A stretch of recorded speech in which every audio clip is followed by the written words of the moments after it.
মসজিদে মানুষ মুসল্লি নামাজ আদায় করে আর বলে মসজিদে কে বানাইছে রে, কত সুন্দর আজান হয়, নামাজ হয়, কত সুন্দর দেখতে, কত ভালো লাগে, নামাজ পড়তে ভালো লাগে। আল্লাহ যে মসজিদ বানাইছে তার পরিবারকে মাফ করে দাও, দিনের জন্য কবুল করে নাও। সবাই দোয়া করে। বাদশা হারুন রশিদ একদিন ঘুমের ভিতরে দেখে কয়েকজন আল্লাহর রহমতের ফেরেশতারা এসে ডাকতে বলে, বাদশা হারুন, তুমি যে দুনিয়াতে মসজিদ বানাইছো, বাদশাহ আল্লাহ তাআলা তোমাকে জান্নাতে ভিতর বিল্ডিং বানাই দিয়েছে। ও বাদশাহ, তুমি কি বিল্ডিং দেখতে যাবে না? চলো না, চলো যাই, আল্লাহ তোমাকে বিল্ডিং দিয়েছে, বিল্ডিং দেখতে যাই। সুবহানাল্লাহ বলি। আল্লাহ তাআলা কিছু ওলিদেরকে আল্লাহ পাক রব্বুল আলামিন নেক স্বপ্ন দেখায়। সুবহানাল্লাহ বলি। আল্লাহ তাআলা কিছু নেক বান্দাদেরকে আল্লাহ স্বপ্ন একবারে নেক স্বপ্ন দেখায়, এই স্বপ্ন মিথ্যা হতে পারে না। এক খাজা আব্দুল ওয়াহিদ রাহমাতুল্লাহি আলাইহি একজন আল্লাহর প্রিয় বান্দা ছিল। ইবাদত করতে করতে বিয়ের কথা ভুলে গেছি, খালি ইবাদত করে, আল্লাহকে ডাকে, আল্লাহকে ডাকে, করতে করতে বিয়ে করে নাই।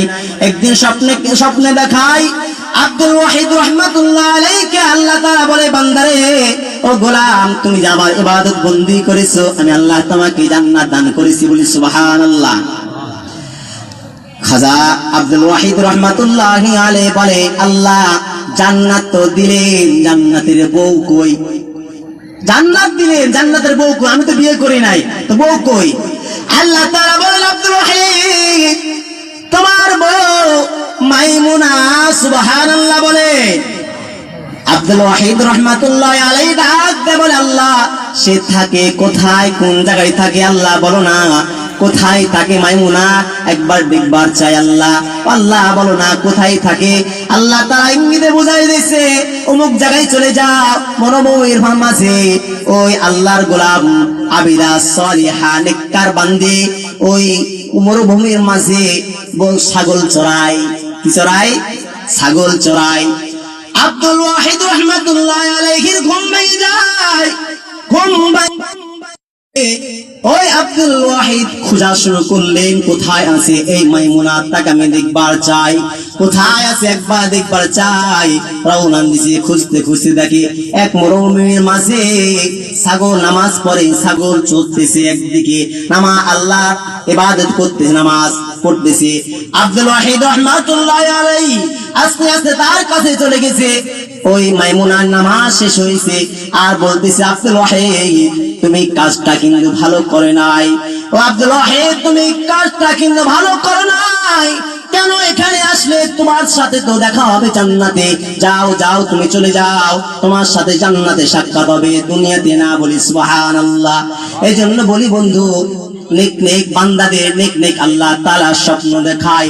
বাদশা হারুনকে স্বপ্ন দেখায়। ফেরেশতারা বলে, বাদশা, তুমি তো মসজিদ বানাইছো, তো চলো না, আল্লাহ তোমাকে বিল্ডিং বানাইছে, বিল্ডিং বানাই দিছে, ঘর বানাই দিছে, তোমার কি দেখবার মন চাই না?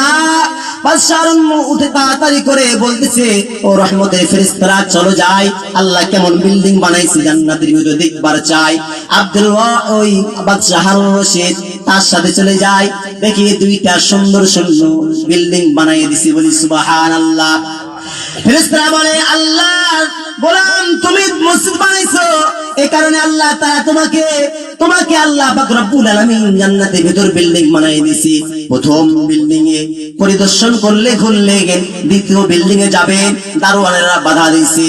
ও বাদশা হারুন, তুমি প্রথম যে বিল্ডিং এ তুমি প্রবেশ করেছো বাদশাহ, ওটা তোমার বিল্ডিং, এটা তোমার বিল্ডিং না। দেখো বিল্ডিং এর গেটে কি লেখা আছে? লেখা আছে আহমদ মুসা, একজন যুগালে একজন রাজমিস্ত্রির বিল্ডিং। রাত ঘুম ভেঙে গেছে।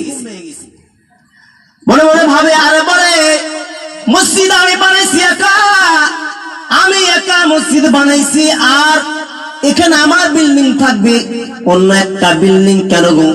ঘুম ভেঙে গেছে। রাজপ্রাসাদে বাদশা হারুন সকলকে ডাক দিয়েছে, বলছে, আমার মসজিদে কেউ অনুদান দিছে নাকি? বলো, কেউ সাহস পাই না। বাদশা তো নিষেধ করেছে নাকি? বলে নিষেধ করেছে, টাকা দিতে কোনো কিছু চলবে না অনুদান, কারণ কেউ কথা বলে না। বলছে, আমরা কেউ দেখি নাই। বাদশা হারুন বলতেছে, আহমদ মুসা নামে কেউ আছে নাকি? এখানে দাঁড়াও। একজন দাঁড়িয়ে বলতেছে, আল্লাহর গোলাম তুমি কি নেক আমল করেছো এমন যে তোমার নেক আমল করে না আল্লাহ তাআলা তোমাকে জান্নাতের ভিতরে আল্লাহ তাআলা সুন্দর একটা বিল্ডিং বানিয়ে দিয়েছে। বলছে বাদশা হারুন, আমি তো আপনার মসজিদের কাজ করে রাজমিস্ত্রি কাজ করেছি, কিন্তু আমার তো টাকা নাই, আমার সম্পদ নাই, আমি একা একটা মসজিদ বানাইতে পারি না। আপনি একটা মসজিদ বানাইতে পারেন, আপনার অনেক টাকা, কিন্তু আমার তো টাকা নাই। আমি আমার বাড়িতে একটা কূপ খনন করেছিলাম, কূপের ভিতরে 3 টুকরা সুন্দর সুন্দর আপনার পাথরের মতন পাথর তার সাথে মিলাই গেছিল। দিনের আলোতে আমি মসজিদে পাথরগুলো মিশাই নাই, কারণ আপনি যদি দেখেন তাহলে আমার খবর আছে। ও বাদশা, রাত্রির অন্ধকারে 3 টুকরা পাথর আপনার পাথরের সাথে মিশাই দিয়েছিলাম, এটাই খালি করেছি, আর কিছু করি নাই। বাদশা হারুন রশিদ বলে, ও আল্লাহর গোলাম আহমদ মুসা, আল্লাহ তাআলা ওই বাদশা বলে, আহমদ মুসা বলে, আমি যখন পাথরগুলো আপনার পাথরে মিশাই দিয়েছি আর আল্লাহকে বলেছি, আল্লাহ ও মালিক আল্লাহ, কত মানুষ একা একাই মসজিদ বানায়, কিন্তু আমার তো টাকা নাই, আমার তো এরকম সম্পদ নাই, একা একাই মসজিদ বানাবো। আল্লাহ আপনি বেলে মসজিদ বানাইলে জান্নাতের ভিতরে বেলে জায়গা দান করবেন, ঘর বানাই দিবেন, বিল্ডিং বানাই দিবেন। আল্লাহ আপনাকে সাক্ষী রেখে 3 টুকরা পাথর দিলাম, আল্লাহ জান্নাতের ভিতরে আমাকে একটা বিল্ডিং বানাই দিও। আল্লাহর বান্দা যখন এই কথা বলে, বাদশা হারুন রশিদ বলে, ও আল্লাহর গোলাম, আল্লাহ তাআলা আমি যে মসজিদ বানাইছি আর তুমি যে 3 টুকরা পাথর দান করেছো মসজিদে, আল্লাহ তাআলা এত খুশি হয়েছে, আমাকে যেরকম বিল্ডিং দান করেছে আল্লাহ তাআলা তোমাকে একই রকমই আল্লাহ তাআলা জান্নাতের ভিতরে বিল্ডিং দান করেছে। বলি সুবহানাল্লাহ।